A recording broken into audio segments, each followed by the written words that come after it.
Salut à vous les maniaques hobby. Alors aujourd'hui on se retrouve avec une petite gearbox VFC, donc celle d'un Scar. Euh, donc du coup voilà, il n'y a pas eu grand chose de fait sur cette réplique.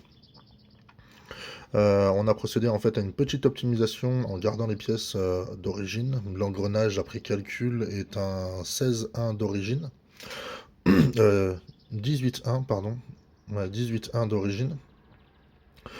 Euh, le nozzle est un nozzle d'origine. Le taple plate a été remplacé parce que celui d'origine était légèrement fissuré.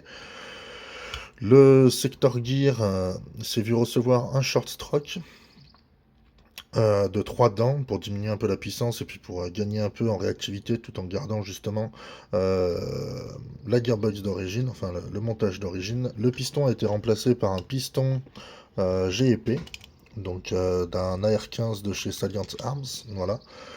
Il a été également short-stroké de 3 dents et allégé pour pouvoir toujours gagner en réactivité.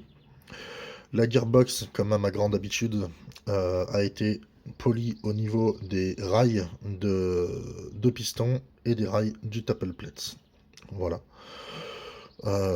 C'est tout ce qu'il y a en modification. Je souligne la qualité des gearbox VFC, c'est la première pour moi. Comme ceux qui me suivent savent que je suis un peu nouveau dans les démontages de gearbox et j'ai beaucoup apprécié travailler sur cette réplique.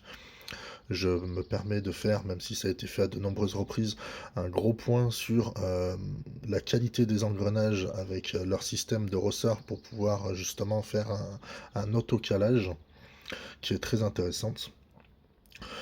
Donc du coup, voilà pour cette réplique. L'AOE a été fait également. Et du coup, bah, le calage n'a pas été nécessaire étant donné que nous avons ce système de calage automatique très intéressant. Voilà.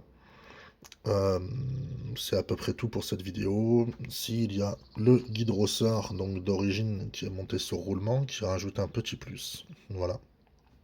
Et on retrouve donc une tête de cylindre en alu, le comment le guide ressort qui est également en alu et la tête de piston qui est restée celle justement de cette réplique qui est en alu également.